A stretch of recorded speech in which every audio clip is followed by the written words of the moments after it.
My concerns on European aggressive agenda in Africa is the fact that, in one hand, European Union used to call for development, to say that it will help African countries to develop, to fight against poverty, to have education, to have health.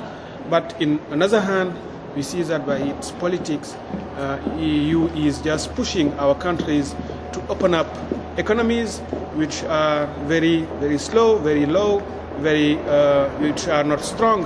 And if we open up our economies, we liberalize our agriculture sector, our industrial sector, that will destroy all our resources on our capacities, and that would deepen the poverty in our countries. So in the practice, in the field, what we have seen is that EU is just pushing us to do things that it had never done when EU was in the process of the development, and when EU was trying to integrate its community. Now they're pushing us to destroy our own regional integration process and our development efforts and all this in our countries. That is my concerns. The impact of our work in our advocacy and lobbying in our government, especially in Senegal, will have been very positive.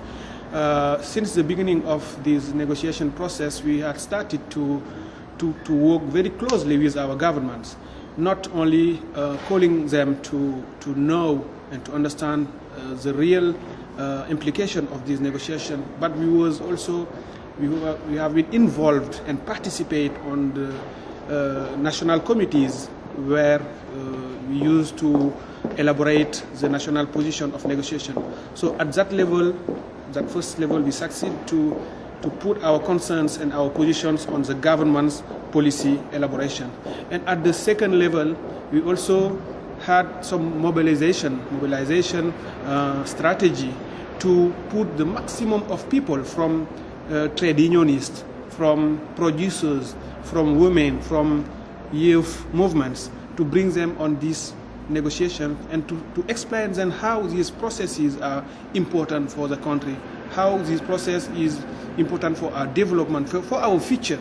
And when they knew all this importance of these concerns, they just came and involved themselves in the process. So that's why the Senegalese President Wade, starting from Lisbon, the last EU-AU summit in Lisbon, he made a very, very, very strong commitment, position against EPA, saying that he would never sign an EPA because in his country, people was not ready to accept the EPA.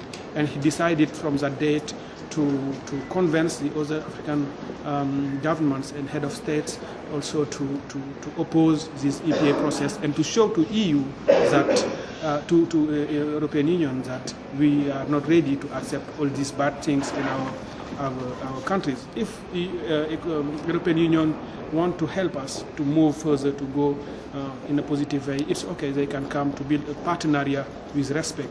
But if they want just to destroy our way of doing in order to keep us in the European umbrella, now we will never accept that now.